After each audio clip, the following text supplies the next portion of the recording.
13th of May 2026, and you're welcome to this morning's edition of AM120. I'm Oluwafunbi Bello, saying welcome. Of course, you know we take you through the dailies, weather reports, and of course our interview segment. And this morning, I will be starting with the Nigerian Tribune. On the front page, we have a story on page 3. It says, APC primaries, consensus option shaky as 101 aspirants I-28 Guba tickets. The writer says Kwara leads with 16 aspirants, Oyo 11. Yayi Hamzat get challengers in Ogun. Lagos, Mufwang, Fubara, Alia face opposition. Borno's consensus successful. And that's all on that particular page. Oyo APC leaders endorse Adelabu's governorship bid as he officially declares ambition, unveils development blueprint, and that story is on page 4. And on page 3, Mufwang bans night mining, grazing. Ogun senatorial stakeholders present Abiodun as consensus candidates. I will emerge victorious at APC senatorial primary, and that's coming from Daniel. That story is on page 11. Insecurity, Nigeria under siege, and that's coming from Atiku. Asks federal government to treat security collapse as a national emergency. And that story is on page 4. Nigeria's petroleum consumption surged to 51.1 million liters per day in April. And that's coming from NMDPRA. Still on the same page, Africa loses $89 billion annually to illicit financial flows. And that's according to the tax experts. More hantavirus cases may emerge in coming weeks. And that's coming from the World Health Organization. That story is on page 15. And that's all we have on the front page of the Nigerian Tribune. Taking some of the inside stories, starting with page 3. Community leader sends SOS to Abiodun over trial on forced charges. That's all we have on that page. Britain won't interfere in Nigeria's 2027 election. And that's coming from British envoy. 2027, or your APC leaders endorse Adelabu's gubernatorial bid. Lagos PDP denies alliance with APM, faults Bode George camp.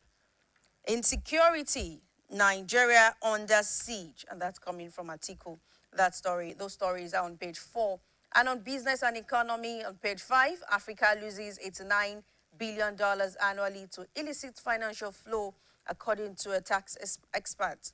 Nigeria's petrol consumption surged to 51.1 million liters per day in April.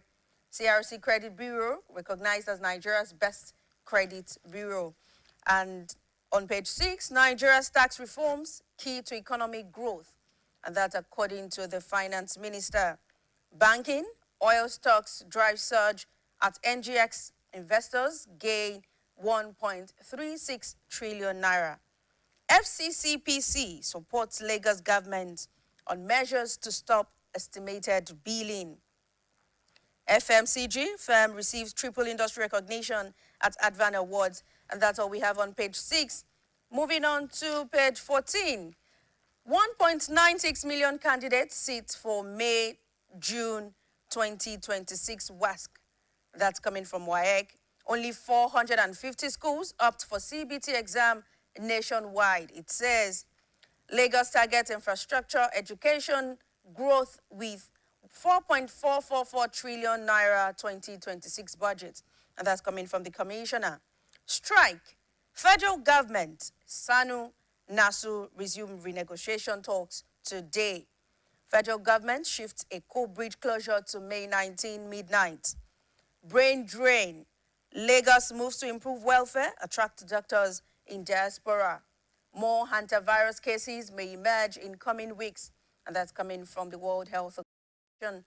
2027, parties' financial accountability will come under greater scrutiny, and that's coming from INEC. Oyo APC governorship aspirants resist imposition of governorship candidate, and the stories are on page 15.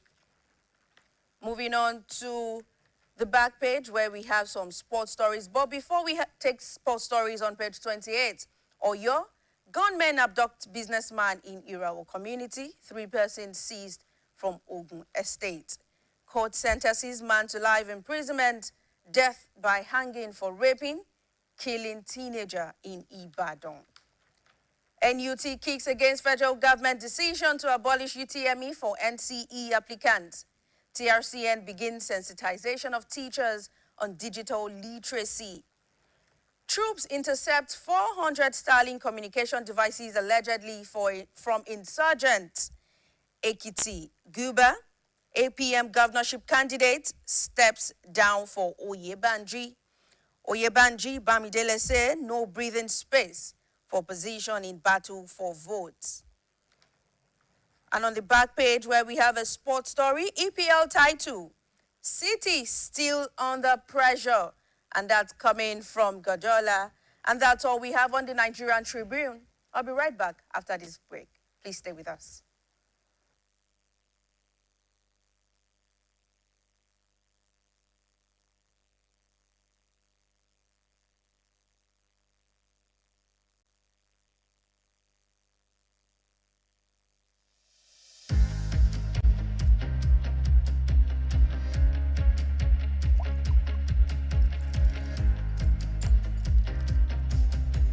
Cadbury 3-in-1 hot chocolate, the treat you deserve.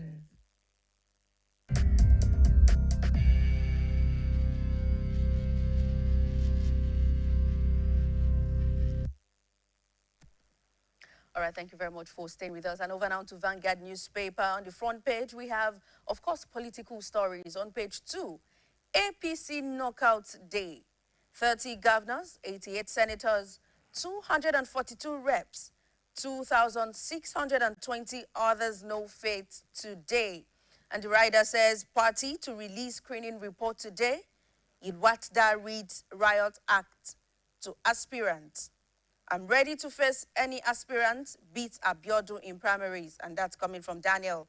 Ogun East APC endorses Abiodun for Senate. NUT rejects federal government UTME waiver for NCE admission. And that story is on page 8. Why I finally wrote my story after decades. And that's coming from Gowan. That story is on page 31. Atiku faults Tinubu's security strategy as ex-lawmaker dies in captivity. And that story is on page 9.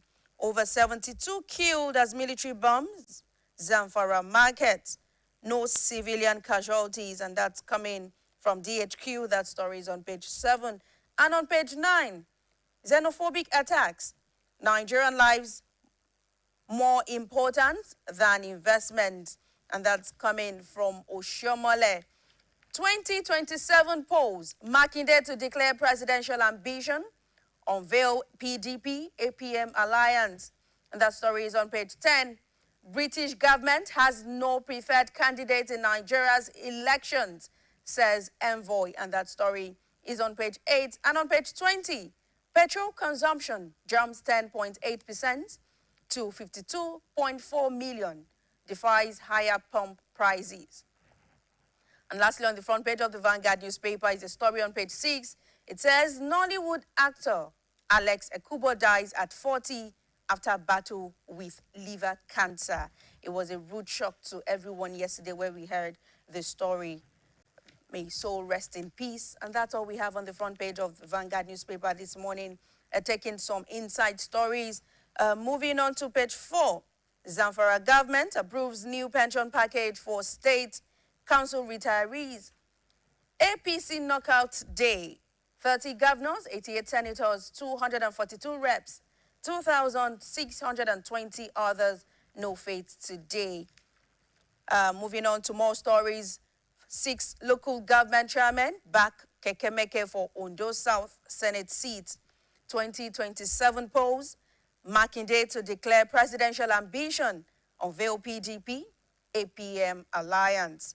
Lagos PDP distances itself from APM coalition, says dissenting group causing confusion. ADC formed to destabilize Nigeria, and that's coming from a Senate leader. Lagos to residents, no health insurance, no government services. Government moves to halt medical tourism, brain drain. All stories on page 10. Moving on to page 11. 2027, Obi Kokonso tickets, no threat to Tinubu. And that's coming from the Igbo group. Group to Tinubu, free Kano or risk 2027 backlash. Insist trial unconstitutional. Cite Diko abduction case. Demand immediate release. Anambra APC expels 30 members who took party to court. Aggrieved politicians mobilize ahead of 2027 election. Soludo's wife to nurses. The world's healthier, safer because of you. All stories on page 11.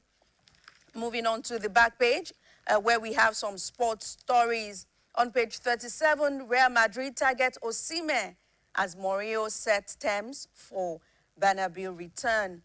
Sema Ajayi said for richest match in the world. Cricket, NCF unveils teams for Nigeria Super League. President Tinubu approves Nigeria's hosting for CAF Ordinary Congress, CAF Award, Unity Cup.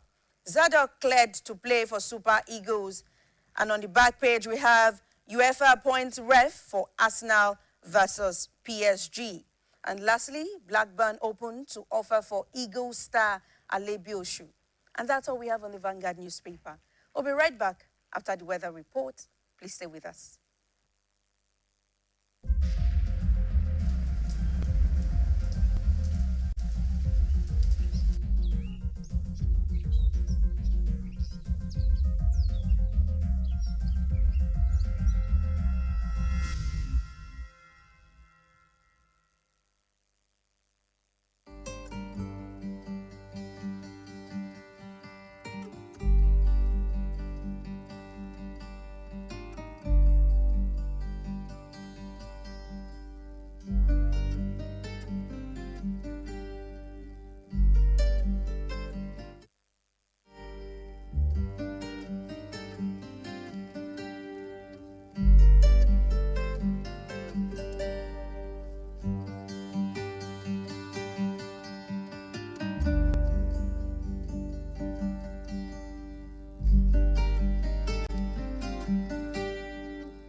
Thank you very much for staying with us. This morning, we will be talking about power.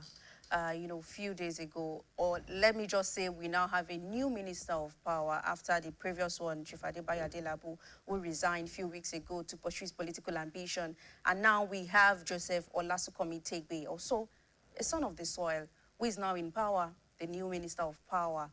We'll have to go through, talking about power sector's challenges ahead of the new minister. To do justice first to this conversation this morning, we have Chairman, Correspondent, Chapel, Oyo State, NUJ, Comrade Yinka Adeniro. Comrade, it's good to have you. Thank you.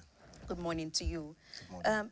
Before we look at the challenges ahead of the new power minister, let's look at the current state of, electricity in Nigeria. How would you rate it?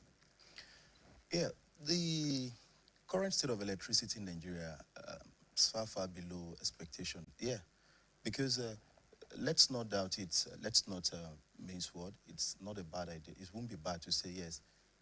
Today we have a story of improvement. Tomorrow we have a story of reversal. Remember when this government came at a point in this same country, people were saying, oh, no, electricity is zero level. At another point, we were saying, yes, we've gotten it. I remember, if you recall, we got to the time we were saying, we were even praying that, oh, can these people just interrupt this thing? Can NEPA even take light, the straight language? Can they, what's happening? People are already complaining. This thing is too stable. And, it was all over the social media. People are saying, are we sure we are in Nigeria? Are we sure something is right? Because at the point when it improved to the level where people started complaining because it was unusual for us. And lo and behold, we got back to where we used to be, our point of complaint. So, ask me to rate it. Well, we've not been doing well. We have the story of up and down, epileptic, and it's unfortunate. That's our tale. All right, looking at the new minister now, and of course the position, because it feels like a serious task before him. For the past few months, we were talking about epileptic power supply. In fact, sometimes for days, we go for almost a week, sometimes even over a week, without even seeing a blink of, power supply. What tough decisions do you think he should start making? What are those tough steps he should start taking for us to see changes? Well, let me start by saying the power sector, the ministry is one that I think anybody that is politically inclined would not want to serve there. Historically, is a ministry that is tough on its own. You have entrenched structure that are taking over, that are taking advantage of the situation over the time.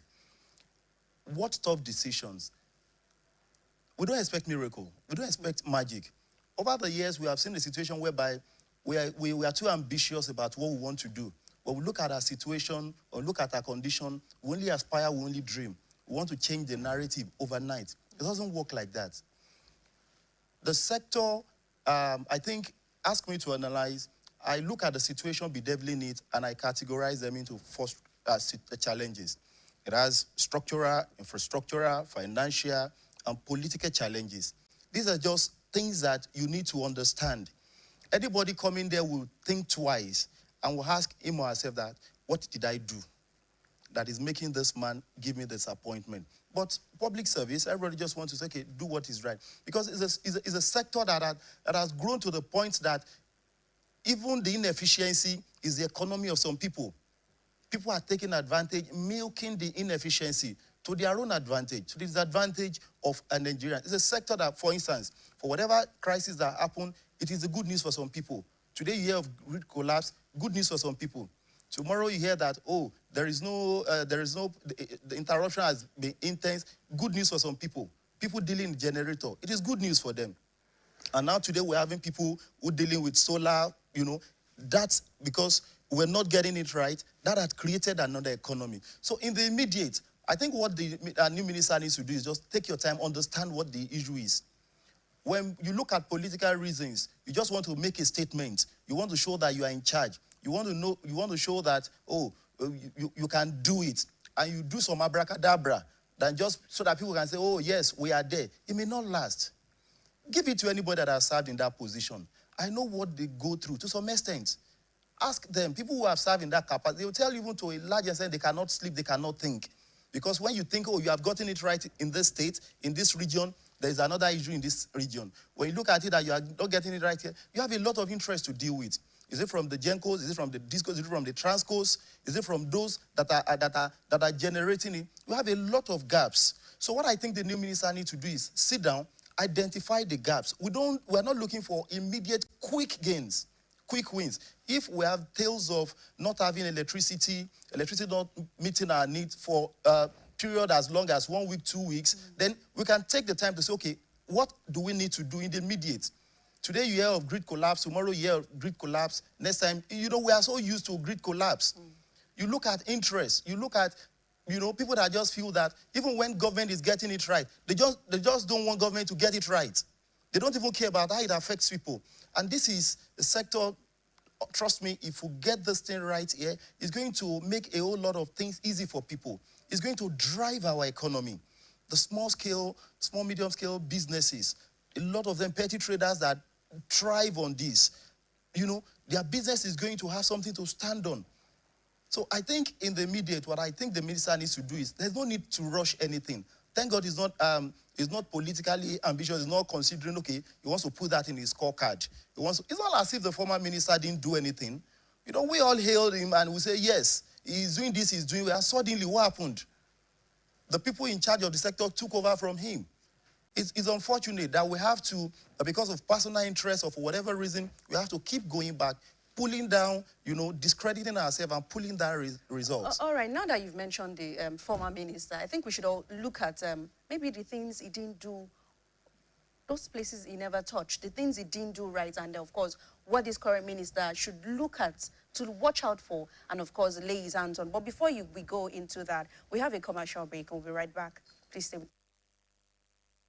In today's fast-paced world, staying ahead demands peak performance from our bodies. Like never before, our bodies need an optimum supply of essential nutrients, and Supermalt supports our daily nutritional needs. Supermalt has 20 essential vitamins, minerals, and natural extracts for overall health and wellness. One Supermalt a day gives you energy and vitality, improves your mental performance, and supports your immunity.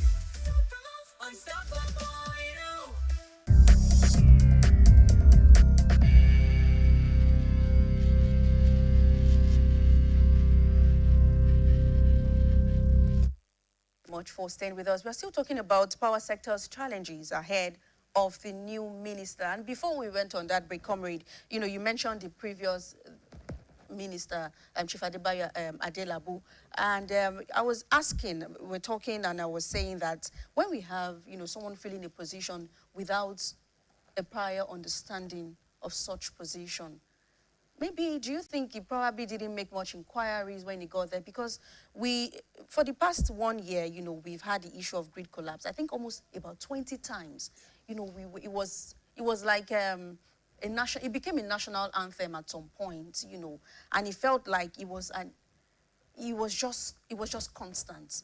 Now, what do you think the former minister did not do, or where the areas he didn't focus on, and the new minister should actually start his operation on? Well, I think it would be unfair of us if we just come up open and begin to say what he didn't do well, what he did well. Let's leave that to the new minister. I'm sure there is something called the handover note that he would have gotten. To the best of my knowledge, I don't think anybody will be appointed to serve in any capacity, let alone power, and you want to mess up. You won't want to get it right. I think what every one of them want to do is to strive to make impact. And to a good extent, he made impact. And like I started, there was a time we were all hailing him. Yeah, we're getting it right. First year, second year, and you only need to complain and you see, pronto, it has been fixed.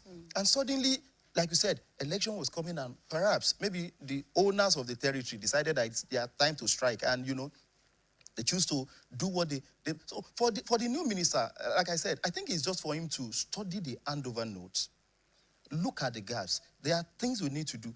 Let me be honest with you. Let's not deceive ourselves. There is nobody, even the new minister, when he was appointed, he said, no, I only promise improvement. I will not promise you I will get it right. I will do this, I will do that. You can't do that.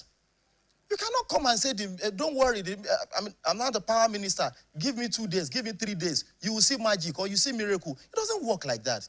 We're talking about the power sector. We're talking about structures. We're talking about infrastructures. There's a lay down the way things work. When you talk about facilities and amenities infrastructure in that sector, it's not where you just go to the market, purchase one off, and go and fix it. No. We're talking about grid that had been there for how many years? Grid that need to be revamped, grid that need to be upgraded. Just like we're talking about, the same issue applies to what is happening with our refineries. Why are we not getting it right in that sector? The power, just like the energy, these infrastructures, this thing you need to put, it's not where you just say, go and pull this down. By next week, we have fixed another one. No. I think there was a time, just to create some of these, there was a time they were launching this mobile grid substation. I think I witnessed 1 or 2 or 3 of them. One somewhere in Ogun State. There was one around Ajibode, something like that. Now, when you see it, kind of mini grid, you can just go there and move it with a truck, with a vehicle. Unlike in time past, that you need to go and begin to look at infrastructure. These are some of the things that even the experts in the sector, they know it doesn't work overnight. Believe you me, the new minister, what I think is only good for him is it won't be a bad idea if he builds on a foundation or lay some other new foundation. If he's thinking that, you just want to transform the whole thing overnight, that may be overwhelming. When you say lay a new foundation, are you saying he should, not continue on the legacies of the previous minister? No. Look at how far has he gone in that capacity. What worked that made us enjoy the period of electrical stability, that we all enjoyed it? I don't know, just go over social media. You see, I don't know how to forget some of these things so soon. You see it online. We were hailing, people are complaining, the things I put in my freezer, everything, boss head. That was when it first became new, when it was new in the office. What happened at the time? What happened at the time? The people working with him at the time, what happened to them? The system just got to, there's a new sheriff in town. And maybe everybody just got it right and felt okay. So at the point, you see that when government begins to, don't forget, like I said, some of this infrastructure, okay, now we have about 28 grids. Our generating capacity, install capacity from all these 28 grids is roughly over 13,000 megawatts to be generated. But how many are we generating from the installed capacity? Roughly about 4,000 that cannot serve. Why are we having that situation? Because existing infrastructure, is that they complain there is no gas supply, is that they complain debt, people are owing them, they don't have enough funds to maintain their facilities, to upgrade their... Don't forget, our population keep increasing, communities keep expanding, we have new sites here and there, and our people keep getting it, keep beating this. People in business, they are running business. The Transcos, the Gensco, the Discos, they are doing business. And our people keep beating them to their game. One of the big challenges they have is electricity theft. You see, you have communities where people use electricity and they don't pay.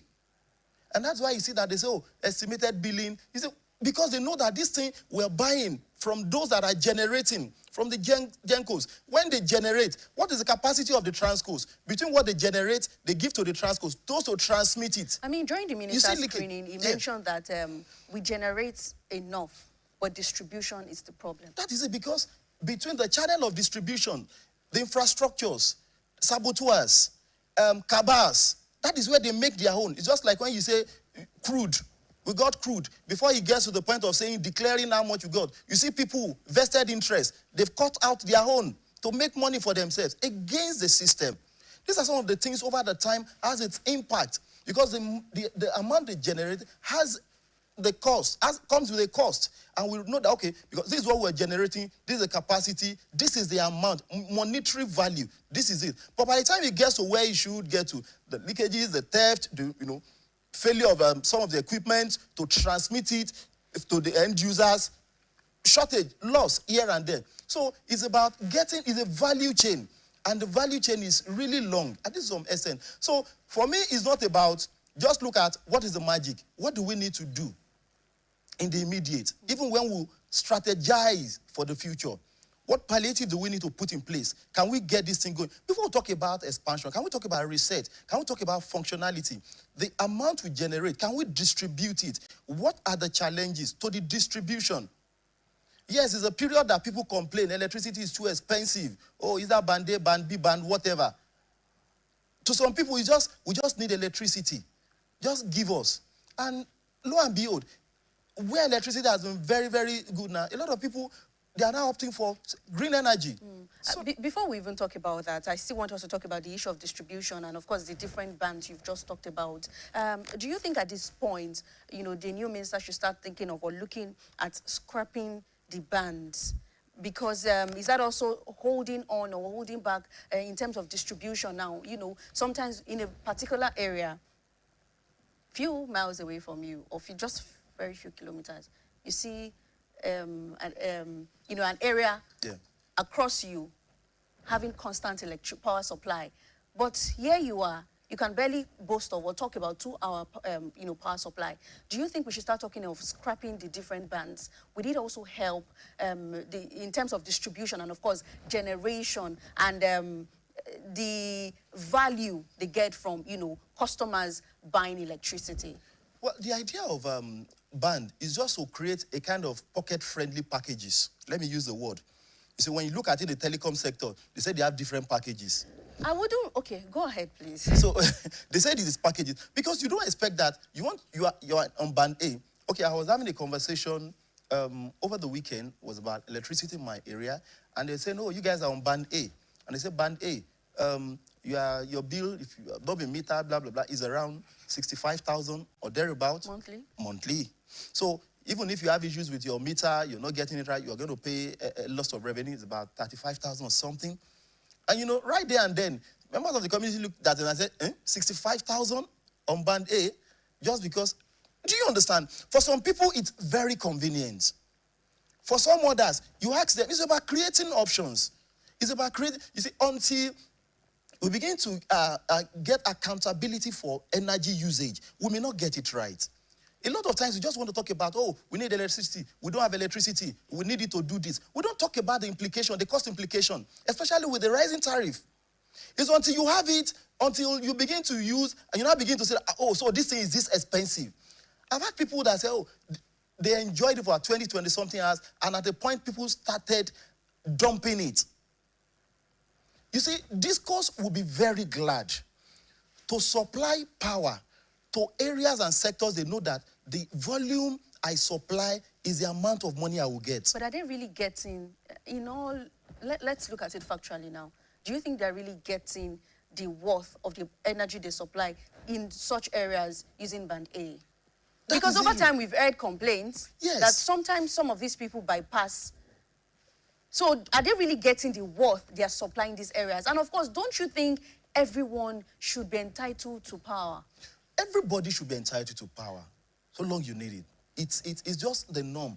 It's unfortunate, 2026, we're still talking about insufficient power supply. We're still talking about energy. You need it, you don't need it. Go to new areas. A lot of people are opting for the, you know, this, what do you call it, solar, whatever, the mini solar, whatever, pocket-friendly sizes. So are they getting enough from even the places they enjoy? It's unfortunate that when these people in business, we always come, Nigerians, we always come up with how to beat them to their game. That's the idea of bypassing. You discover that the man that helped you to run the wire to bypass is either a staff or somebody who knows someone who works with some of these companies, these discos. So when you bypass, the question is, what are those things you place? And you see, those that bypasses, from, like I said, the interaction we had over the weekend in my community, and they were educating. I said, when you see those people that bypass, I said the wicked thing they do about it most is that they now place the energy on aspect that they know that consume so much. The area they live on their meter, they are places that count less. Bulbs, you know, fan and petty things. They put the gas cooker, iron, you know, pressing iron, washing machine, and some of those heavy equipment. They put it on the line that they bypass. Who accounts for all of this? So, you know, it puts pressure. And that's why you see some of the workers, some of the marketers, and some of them that work with them, they also look at it. How much are they getting? Because they look at it, okay, this is the amount of power we supply to this community. Why are you bringing this in return? This overlap. Imagine how many communities, how many individuals engages in this. It's illegal, right? It is illegal. So imagine how many people engages in this. What is the effect on the business, on the investors? That's why investors are really looking at, you begin to wonder, why are people not looking at investing in that sector? What does it, has it ever crossed your mind? And interestingly, one of the good things this present administration has done is to say, okay, electricity generation is no more on the exclusive list of the federal government. The state are also trying their options. They are trusting their hands. Individuals, you can try, and, gladly I read days back that the richest man in Africa is also considering exploring the sector. It is when they know that, okay, investors will not want to put money in a place that they will not get the returns on their investment. No. It's because they don't have confidence. They know that there are a lot of cabals, a lot of people benefiting largely from the instability of the sector. I think this is what our government should even give attention to. Who are those benefiting?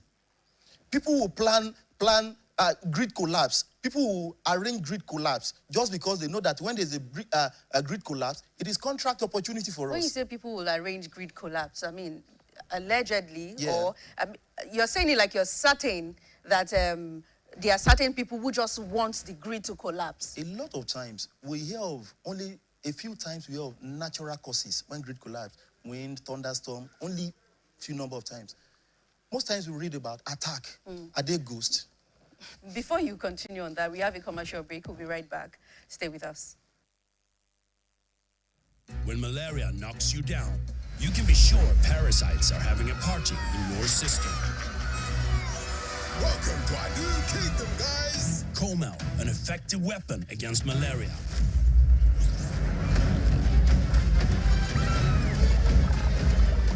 Coleman! Attacking the parasite army directly to give you express relief and get you back on your feet effectively. Comel on. Malaria gone.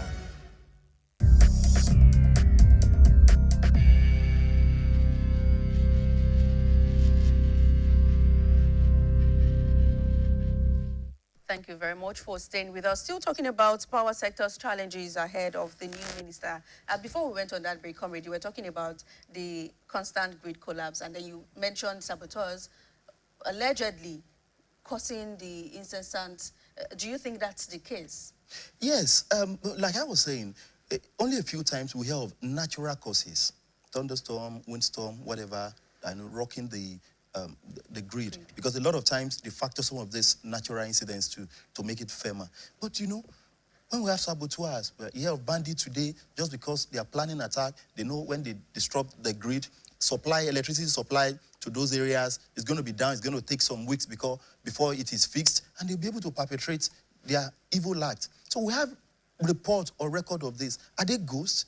Are they also not human? Well, maybe the question should be, are we sure they are Nigerians?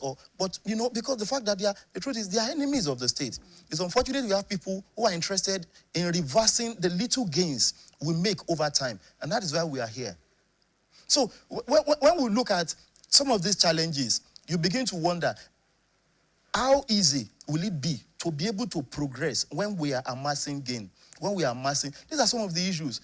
To a large extent, the minister, the SA, they may not have firm control over some of these issues. They can control how things go on within the system. Okay, contractors, dealers, all stakeholders, what role do you have to play? Why are you not playing your roles? Okay, these are our challenges. How do we address it? Recently, the federal government signed about 3 trillion, part of the debt. That's on ground. What happened? Why is this thing over the years? And people are saying, no, they are shying away. Recently, we heard of the issues with Ibadan electricity But for the power sector to accrue, such huge debts, are we saying they are not getting enough funds from customers, consumers? Is that the case? Yes, they may not be generating. There are issues of mismanagement in that sector. Well, we may not rule that out, but if they are, people, whistleblowers or people would have, shouted, would have read about that or hear that, and maybe people perpetrating it. Don't forget that these are business interests. They have workers, they have staff, they have facilities, they have overhead. Before they look at, okay, how much are we making? It is when they look at how much we are making to run this thing, they pay staff, keep the facilities running. I think the most important part of it is the amount they spend of keeping the facilities running. Are they getting enough to keep these facilities running? Don't forget, the amount there for many years, the billing system, they keep complaining that the billing system was low. The amount of money they are making, even when they are generating income, the amount they are making is not sufficient enough. It's not translating to current economic reality. Those are some of the agitations that led to, increase in tariff and whatever. So when you hear the federal government, they've increased tariff, we think it's money going to the federal government. No, it's money going to some of these business interests, some of these investors. And, we have relatives, friends, brothers, sisters who are working with some of these, in this sector, either Transco, either Denko, either Discos, that are working with them. So these are some of the issues. Are they making enough money to run their business and keep the business? So they keep complaining too. Energy theft, they know they have people within their system. They know they have people within their system who are not doing it right. And some of them will tell you, how much am I earning? So they also want to see how they make more. All right. During the minister screening, he mentioned that these challenges are systemic and Nigerians should manage their expectations. What do you make of that statement? It's just a way of saying, don't expect magic. These challenges are systemic. They are things that runs within the system. But let's look at it from, the economic aspects now. And we've seen a lot of companies folding up in Nigeria. We've seen a lot of businesses affected, due to no power supply. And it's affecting a lot of businesses. So when such statements are made, without, you're not even in office yet, you're already telling Nigerians to manage their expectations. Don't expect magic, just as you said. Don't you think Nigerians need a lot of hopes at this point and not statements that will dampen their, should I say expectations or morale, in terms of power supply now? Because when we have people losing money on a daily basis, when we have businesses folding up, it is affecting the economy. Now, how should we manage such delivery or such expectation coming from someone who has already said, manage your expectations? I think, just like was saying, I think manage your expectation is a cue that the new minister got from the immediate past minister, his predecessor. The predecessor came to office with so much expectation. He came with so much confidence. He came with so much, aura, and he was doing the job. I won't just forget the time we were all clapping. No, it won't just leave my head. The question I keep asking myself is, what happened? Did Nigeria happen to Nigeria? What happened? Did they import new people to come and take over the sector? We were clapping, we were all saying it. We were giving kudos, it was all over. But how long did that last? We thought, we've gotten there. Imagine if that trend had continued. And this man said, okay, I've done my best, I've done well, I want to step down, I want to pursue my political ambition. Is this not the same country that despite all he was doing, that he came with the social media flyer demonizing him? So the new minister has actually learned. And suddenly we just forgot that, this man actually made any impact. This man actually did anything. So the new minister, careful, mindful of himself. Tomorrow, he could also contest. He could also be willing to say, okay, I want to contest for the president. So that they won't go into the archive to say, the man that promised us within 3 months that is going to turn the energy sector around, and look at what he said. So what immediate expectations should Nigerians have? I think what the immediate expectation Nigerians should have is just take it easy. Let's manage our challenges. Let's even get to know what are the challenges we have. If only we want to be honest. You see, a lot of us Nigerians... But don't you think this is what we've been talking about for years now? The challenges, how to manage our challenges, what are the issues? These are, conversations that keep coming up every time. And it feels like, so far, there's still no solution to it. So now we have a new minister who is coming in to take over. What expectations? And as also told Nigerians, do not manage your expectations. But of course, we also want to see, immediate work. Like you said, we saw during the previous tenure of the past minister. What immediate expectations should Nigerians have? What should they start seeing? What are the changes they should start seeing? Are you seeing any different changes in your area? I would rather suggest that instead of expecting so much from the minister, I think Nigerians, electricity consumers, are the one that will need to call for a change. If they give you bill, and instead of you paying for your bill, you choose to tip the official, and it leaves your lights on. Instead of disconnecting it, you are contributing to the rot in the system. You're bypassing electricity, you are doing this, you are contributing.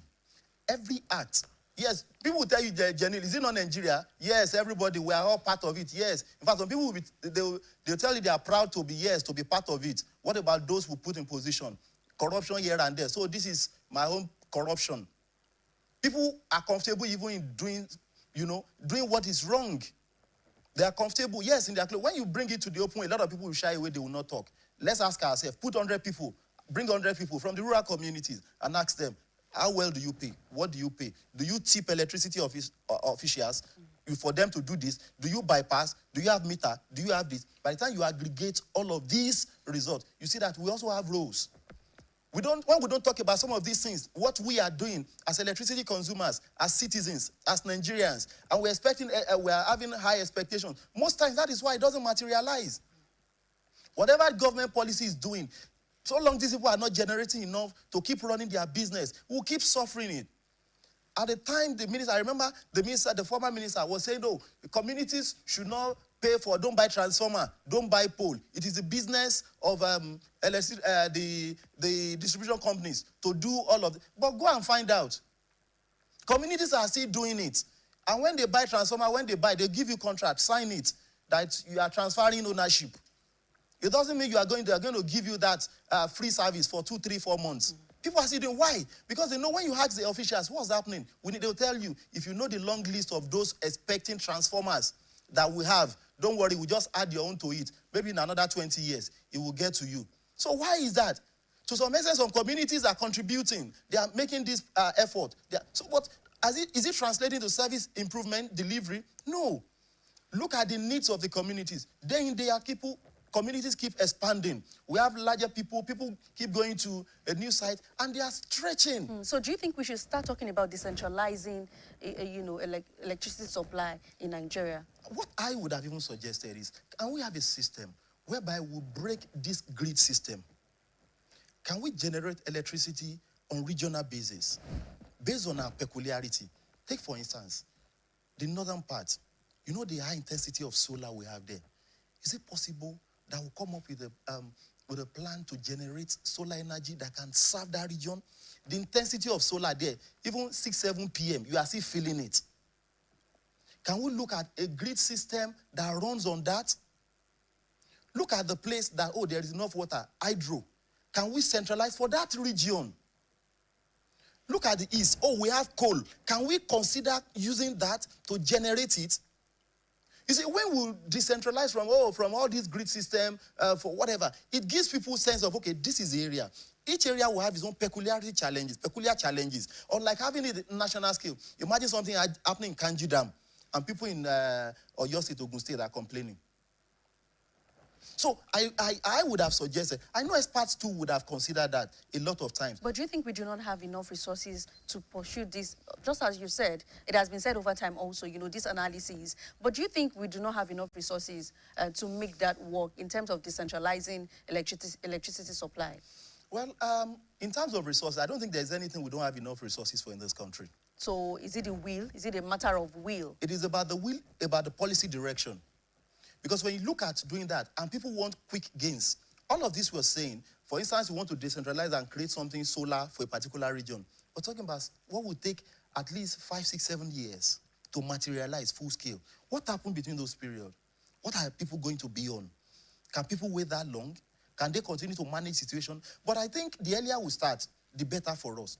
A kind of decentralized. So look at when the federal government now took up the issue of power from the exclusive list and allow state government to go into it. Let's see, before we begin to have results, may take another 2, 3, 4, 5 years. States are already considering it. In fact, Oyo State is already keen into that. A lot of states are keen into it. Let's see how this materializes. Let's see how open they can be. Let's see how they can invite and attract investors to that sector to say, we want to generate electricity. Imagine Oyo State generating electricity.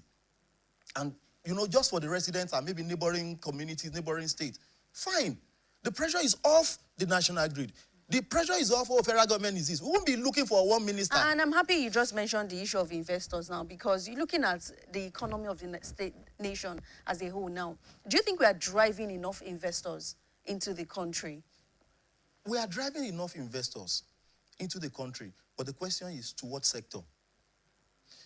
The way we are complaining and lamenting investors, to some extent, they would have sat down, they would have studied what is the situation, and they weigh it. What is good for me as an investor?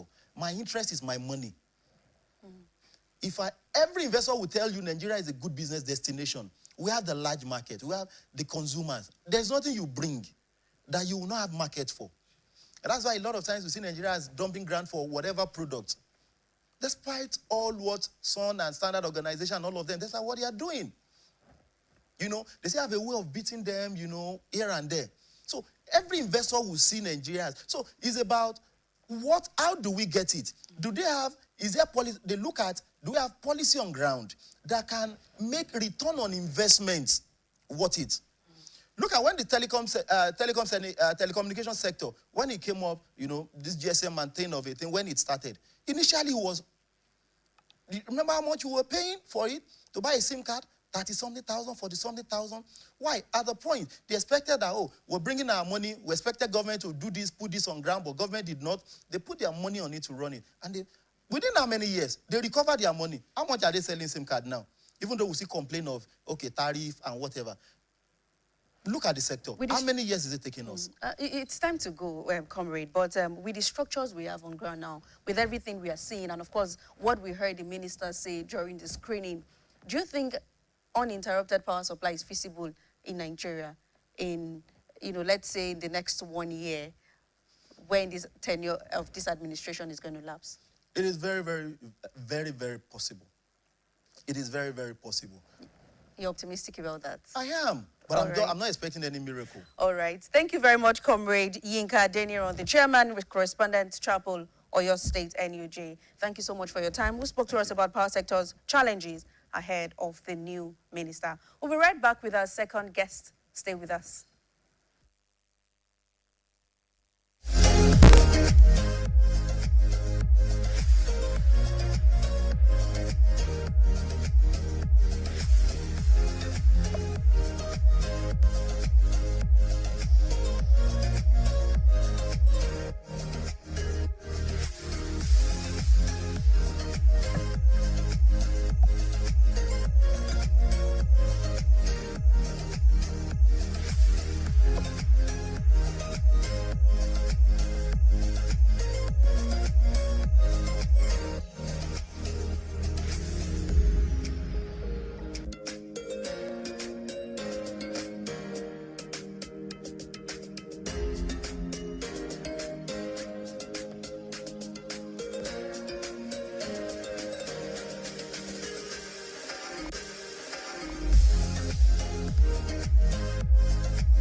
All right, thank you very much for staying with us. Still talking about power sector's challenges ahead of the new minister.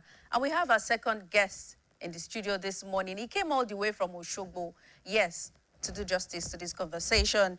He is the Vice President, Instrumentation, Control and Automation, Nigerian Institute of Electrical and Electronic Engineers, NIEEE, and a retired NEPA engineer. Yes, that's to tell you how far back he's worked in that sector. He's also representing the president of Nigerian Institute of Electrical and Electronic Engineers. He is Engineer Jimo Salami, FNIEE. Good morning, engineer. It's good to have you. Good morning, man. It's joy being here. Thank you very much, sir. Looking at, the conversation around this power sector, and of course, it's not a new conversation. And I'm happy, you've worked in the Den NEPA. We've always had the issue of, power failure, no electricity supply. In fact, some areas will tell you we've not had. I was talking to somebody last week, and the person said we have not had electricity in this area for the past 3 years. In 2026, just last week, the person said this. And this is a conversation we've been having from the days of NEPA. What exactly is wrong with our power sector? Thank you very much. It is a pleasure being here. Thank you very much. This invitation was extended to our institute, the Nigerian Institute of Electronic Engineers. And my president, Engineer Dr. Felix Adeboye, was supposed to be here, but due to exigency of other works commitment to the institute, he could not make it, and he has asked me to stand in for him. I'm one of his vice presidents. So, all right. Thank you very much. Thank you very much, sir. Now, the problem is generational.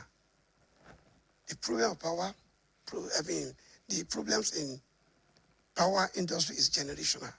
And it is not new. The power industry is an industry that develops.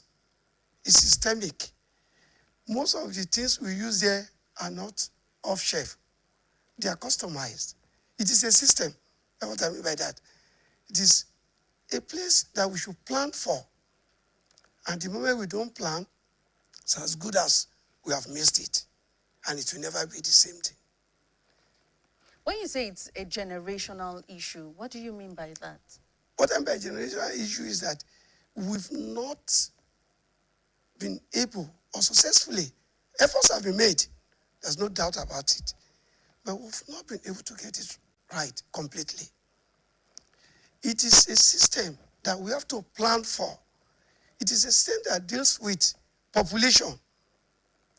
It is a system that deals with forecast. It is a system that deals with a continual development, which we have to review and know what to do next. If I take, for example, now, if you are talking of expansion, there are some equipment that we needed to expand the system that will take manufacturer 2 years, 1.5 years to 2 years to manufacture. So if you don't have a plan, if such a vital component of the system got broken down or asphalt, you cannot go to the shelf and pick it. So it has to be that we plan. It can also not be bought instantly. Can it not? You cannot. Most of these equipment are customized. They are manufactured to adapt to your system. That's why it is a system, an existing system. If you have a link, you cannot just come, and what is filling up the link is a straight line. You cannot come and put a curve there. So based on this analysis you've made now, do you think our government is doing enough review? Looking at the population of Nigeria, of course, the more the population, the more pressure will put on the grid. Do you think government is doing enough review to make sure, the grid is actually can sustain the population, the growing population of Nigeria? With what we are passing through now, I would say not yet. It is not well done yet. It is not well done. When we were there some years back, you go to the library, you go to the archive, you go and read about 25 years developmental plan for PACN. You go and read about this one as a young engineer. You pick it up and you know where we are going to in the next 5 years. That is no more there. Most of our interventions, with all due respect, I will call it the ad hoc intervention. Look at NIPP that the past president Obasanjo went in. It has a frame. It is planned. And that is why from 2004, 2003, which effectively took over, that commenced around 2004, you can see sustain it today. Because I could remember it was stated and it was put in the national daily that we are starting the construction of this generating plant at so time. And we are going to commission it at this time. And reviews was going. The milestones are set, the roadmap for us to get over our problems. No, it's a system we cannot completely get over because there are some faults you may not plan for that will come up, that will creep in. There's some unforeseen that will come up. But the impact will not be as severe as what we are going through now if we actually plan. Okay, so, talking of the planning now, yes, let's look at the constant grid collapse. In the last 1 year, we've had, almost 20, the grid collapsed about 20 times. What exactly is the issue with the grid collapse? What is the cause of the constant grid collapse? Is it the load on it? Is it the population, growing population that is affecting the grid? Or it's just too old? What exactly is wrong? Thank you very much. One of the major things that exposes defect in the system is the grid collapse. It's the product, it's the ultimate of cumulated efforts. Maybe I put the grid collapse in the right perspective. We have some parameters we monitor when the system is on, when we are on. And the grid collapse comes as mismatch between the generation and the consumption. Between the moment there's a tolerance frequency, we put it supposed to be 50, and we put plus or minus, it operates between plus or minus 6% to settle itself. Anything beyond that, the grid will collapse. So let's now take it from the generation. By the time the generation, the quantum put into the system from generation is lower than what is being attempted to take, there will be a mismatch. The grid will collapse. And when the generation put in quantity of electricity, and it could not be completely evacuated, could not be completely consumed, because you cannot store electricity in cold, the grid will collapse. So the grid collapse is coming from defect in the generation and from the defect from the distribution company. And all these things are articulated by equipment, by the flow of what you put there. So from generation, if by paraventure, there's a sudden fall in what it generates, which has been contemplated that we are going to pick up. There's a sudden drop. And the sudden drop can come from machine failure. It can come from human contribution, when somebody go up to go and cut off the line, vandalize the line. It is sudden. Definitely, the system will rumble, struggle to manipulate itself, to have self-correction. It will not be able to, the system will collapse. Now, when there's generation, and by paraventure, discos are not able to pick the quantity there enough. And we have our disco with the reticulations, with their distribution network that is vulnerable to sudden problems. I mean, if you look at your area, you see some lines about to touch each other. Those are the things there. And when we have a natural cause, thundering, and the system is not properly protected, the system has been designed for protections that will be able to absorb such natural one. Like there's a thundering, and it says big sound. There's earth wire, there's earth system of occurrence, blah, blah, blah. Instrumentation to take care of that. When those equipment, when those inbuilt absorber of those sudden something are not active, what happens? It reflects and the system will collapse. So it's a complex thing, but ordinary. Well, how do we solve the complexity of this issue? Because I know during the minister's screening, he mentioned the grid collapse, and he says he's going to try his best to stabilize, the grid. How do you think he can achieve this? Do you think it is really achievable based on your analysis? Is it possible? It is achievable. It is achievable because they are already foresaw problems, and in the system, inbuilt have been made that will be able to absorb that.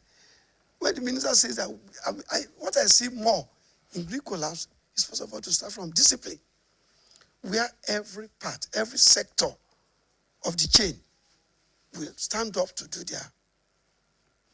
take up their responsibility diligently. That's the generation. We ensure their equipments are in order. We go from the aging equipment, obsolete equipment, to a functional one. We imbibe new technologies. And most of the things have been transformed for digital control, digitalization of the system. So our generation should please develop, expand, and bring in equipments that are suitable with the time we are. The distribution too. The distribution too should tidy up their network, whereby we have LD network. When we do that, the transmission too should live to be able to live up to what they declare. They can transfer, they can will, because they have capacity. If transmission is able to will what it has declared, that means there won't be shortfall. There won't be unplanned for problems. So what we are saying now is that systematically, down the chain, everybody should live to the responsibility. The new minister, or before we even go into, basics of what he said, looking at everything he said, promises he made during his screening, how would you rate, the tenacity of the minister? What are your expectations from the new minister? Looking at the challenges that is currently facing us in the power sector, and of course, with your own understanding of what the issue might actually be, how would you rate his promises and how feasible those promises are? Talking about his promises, let's just, reel out some of them. He said he's going to stabilize the national grid, close the metering gap, introduce transparent reforms, encourage subnational electricity generation, and focus on measurable progress rather than unrealistic promises. I wish the minister a good time, a successful programs. When we come to promises, we could trace our promises from ministers back to the time of Uncle Bolagi, with all due respect of blessed memory. Under 6 months, I'll bring the power back. We all knew what happened. We could trace the promises from ministers to the Mr. Fashola, ex-governor of Lagos State and ex-minister. You see, what we are saying now is that it should be where we have the political will. It should be where we are determined. Discipline is playing, lack of discipline is playing a lot in our inability to stabilize the system. I wish the minister could, because a human being cannot be predicted from his talk or from his move. And we cannot underrate anybody, despite the fact that the minister is not an engineer. From the CV, he has been interacting with the system for long. So that's why is to pray for him and to let him know that it's going to take a lot to get it right.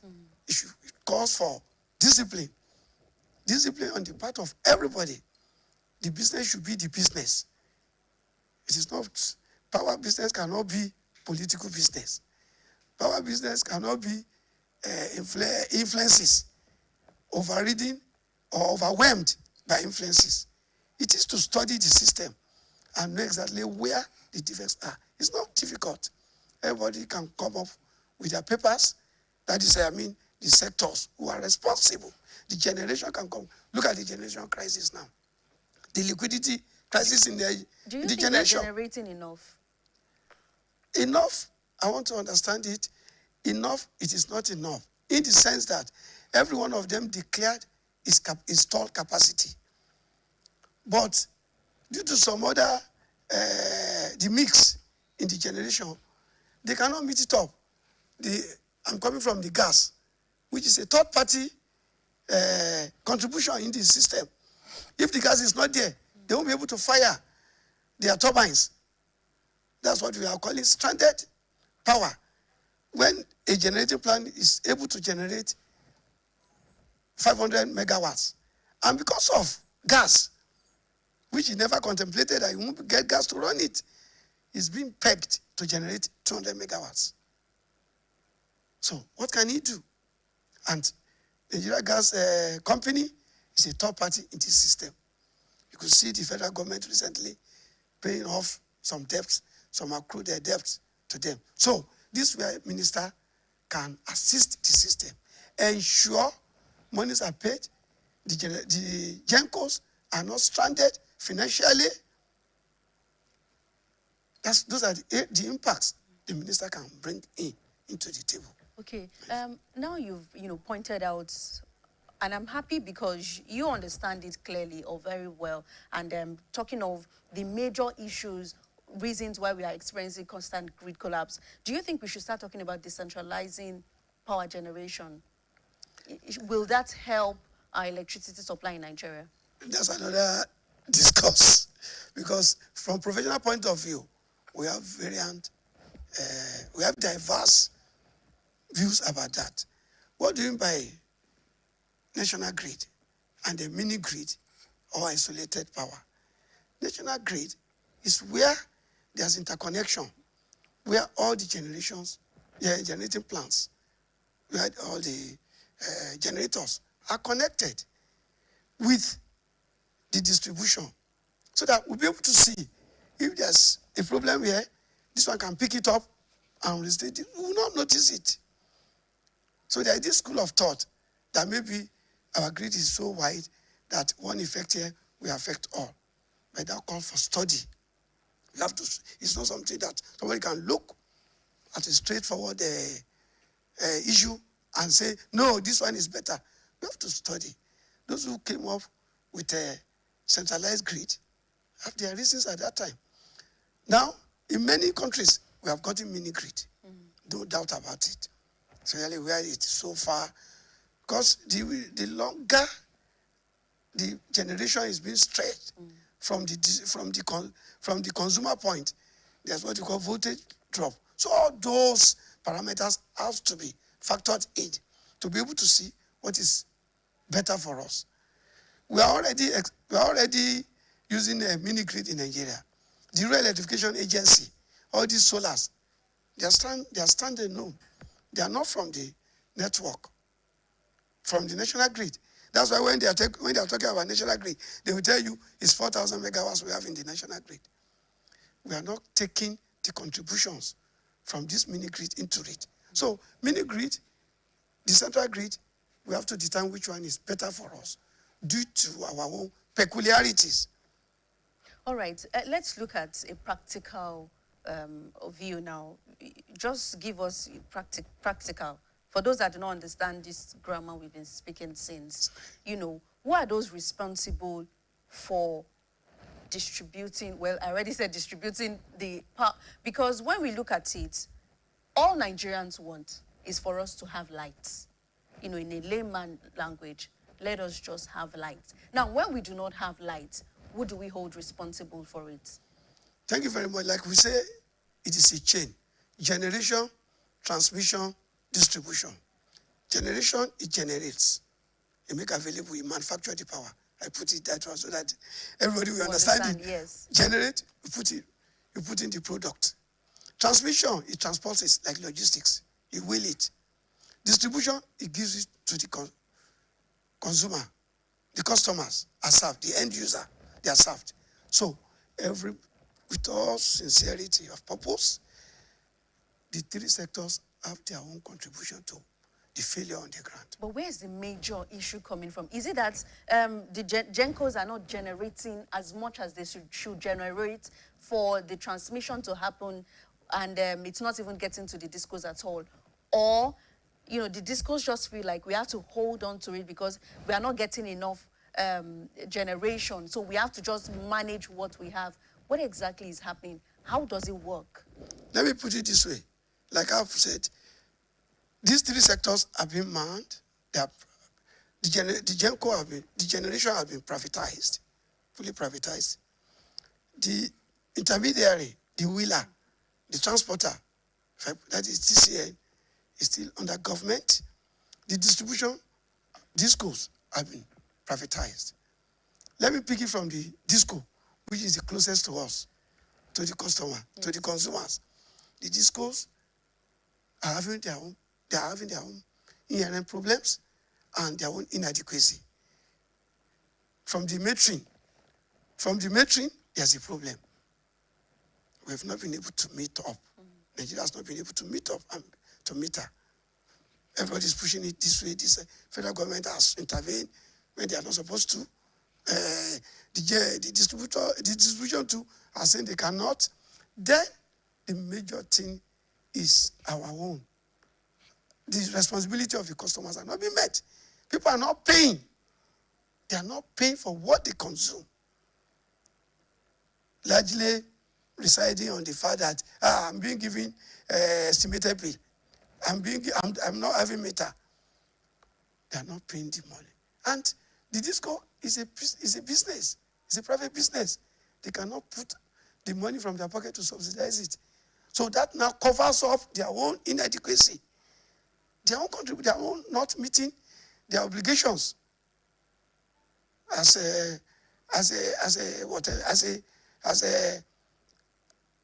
the federal government has hired them to do the job. So they are not meeting up. And when you come to transmission too, government interventions, government assistance to strengthening the transmission, to be able to do their own responsibility is not so much there. We have a lot of donor agencies that have been assisting, bringing in money. We have been borrowing money. We have been taking some grants. That has to be reviewed and let it be efficient, let it be effective.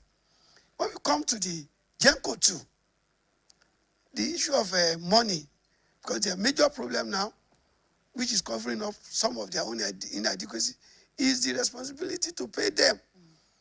The liquidity crisis, where you owe your customer, where you owe your vendor, where you are indebted to your vendor, how can you enforce your own obligations? How can you enforce it on such vendor? So what we are saying is that it is not that we cannot surmount our problems, but we should have a concerted efforts. All the sectors should be looked into, and the government should be on and up doing to say, yeah, we want to tackle it. We want to do it. Like if somebody is like a low revenue collection now, if there's an effective system, the moment, what brings in postpaid meter? If you don't have credit on your meter, you don't have supply. So I don't need to start chasing you to come and pay. So let that one be effective. Let it be effective. If somebody bypasses, let there be heavy penalty on the fellow that because it's penalty that can take somebody off from doing what he's not supposed to do. So discipline is going to play a big role. Discipline on the part of the government, discipline on the part of the vendors, and discipline on our own part too. As consumers. As consumers. Now, talking about the consumers now, talking of the classification, or we have the different bands. A lot of people are saying, why will I pay for what I'm not even enjoying. You know, I am paying 50,000 naira monthly. Now, I'm referring to those on band A now, you know, and I'm not even getting, or it just finishes on time. Now, do you think this classification is also hindering funds, discos generating enough funds as they should? Is that the case? No.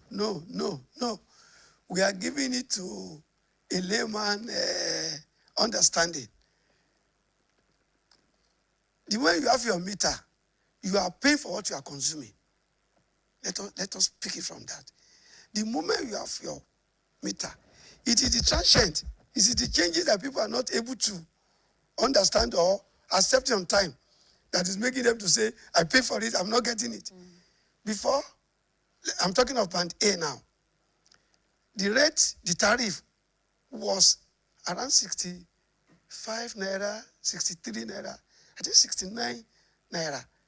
And when the segregation came, just to improve, to make sure who has money pick the power, and to help the commercial aspect, commercial consumers, that is those who needed it, because we all know the rate here is far less than alternatives you can think of. So somebody who has been paying 20,000 naira before, my wife gave it that interpretation too.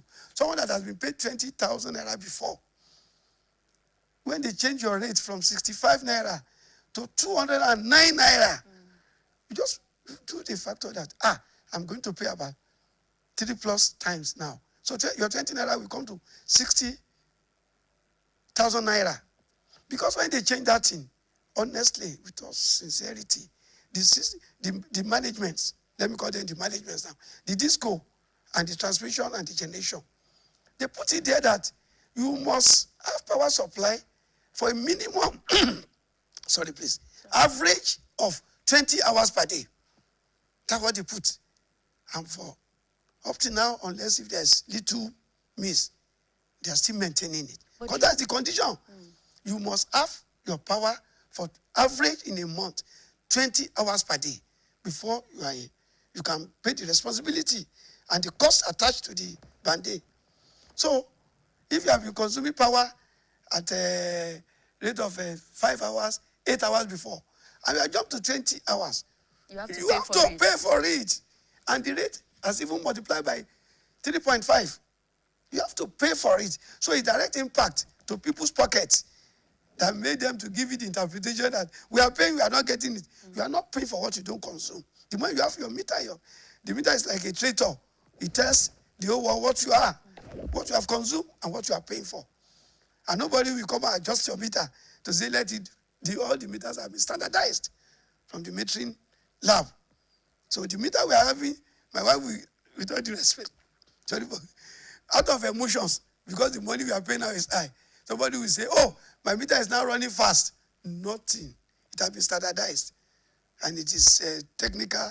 It doesn't change by environment, doesn't change by this thing. So when Band A came, honestly, we are paying for what we consume. And it has been a joy. If you go to the hoteliers, they will tell you how much they are saving. Before, they will have light for 8 hours. They will have public means for 8 hours. They will run generator for the remaining 16 hours. And what they are paying for it that time, we have gotten 2-3 people who have come to say, kudos, hooray. So you think it's a good initiative? It's a good initiative. And my plea now is that everybody should live up to his obligations. The system should make sure it doesn't go below 20 hours on the average. And where it goes more than that, the commitment is that they should review it. With all due respect, maybe nowadays there have been 1 or 2 problems, but then there's a measure of it, and the NEC, the regulators, will always get back to them. But for other bands who do not get to experience or enjoy what Band A users are enjoying, don't you think they are also? Are you saying they do not need to enjoy constant electricity supply, and if they do, how do they get to enjoy that? Considering the fact that we have some some communities where let's use the rural community as an example. We see that they really do not really use a lot of power in terms of appliances they have in their houses, you know. How do these people get to enjoy constant electricity supply? Are you saying because they do not generate enough funds from that particular, you know, community, they do not get to enjoy constant power supply? Is that the way it works? Is that what it is? No. Don't forget where we are coming from. What we are generating now is not sufficient for all of us. But it's not sufficient. I just want to, yes, talking of what we are generating, why can't we just split it across and let everybody pay for the same thing across? Instead of having a particular community enjoy 20-hour power supply and some do not even get to enjoy at all in a day. When you have limited resources, you have to set scale of preference. Yes, but engineer, I also, before you go on answering that, I also want to point out the fact that when we have a particular sect paying hugely, you are getting the money back, yes. But when we distribute it amongst that particular society or that particular community, they are also going to pay for it. You're still getting the money back. What makes the difference? The difference is this. We have been measured. Every customer may have been provided in the system. There are some low-income earner, and there are some, like in business, you need it for your business. You need it for your hotel. And some people needed it in their house. If you give preference to the hoteliers who can pay, because you are still rationing the very little you have, you give it to those who can pay, then you can use it to develop the system. That does not mean you are denying these people. Even if they are giving at that point, will they be able to pay for it from your record of their payments and from where God, the mighty God, has not made us equal, have been. Assuming we have sufficient now, it will have been that you consume according to your purse. Nobody will be denying. Even those who are consuming in Band-Aid now, we have to do some cost-saving measures. In my house, I go and check the deep freezer. Is it working? If it's working, how many hours has it worked? I put it off. Because things there have freezed. What is making me to do that? Because I know how much I'm paying for it. So, the other one I'm leaving, we now go back to those who actually needed it at that material time. The hotelier cannot say, because I don't want to pay, I will off my light. Because he has guests there, and he has responsibility to discharge to the guest. All right. So, as we begin to wind down on this segment this morning, I still want us to talk about the new minister now. Yes. What are those top priorities, or maybe top 3 priorities he should start focusing on? The first one I would say, I would suggest, and I will advise, is the liquidity crisis in the generations. You remember a few months ago, there was high threat from them, that they will shut down. All these things we are talking, when the power is not there, what do you distribute? So, the minister should please assist, study it, and let us come up with a frame, with a payment model that will be able to manage, and there won't be this huge gap. This is the first one I will suggest. The second one is to continue on the rehabilitation, reinforcement, and upgrading of our transmission. Because it's the one that will pick it. Transmission is the one that will pick it. Yes, have it. If it's not perfect, nearing perfection. The other one is the distribution. There have been a lot of laxity in the distribution. There should be a sustainable mechanism to collect money and to put the discos on their toes, whereby they will live to servicing the system. They will live to giving power to the system. Now, there have been some occasions where the disco will say it's rejecting power. We are talking of insufficiency at the end user. They will give the disco will say, no, we cannot take up to that. What are we talking about? We are talking of insufficiency, power, and you are saying, yeah, it's too big, it's too much for me. Because he knows that if he picks it, maybe there are a lot of people who are not paying. So they have to Just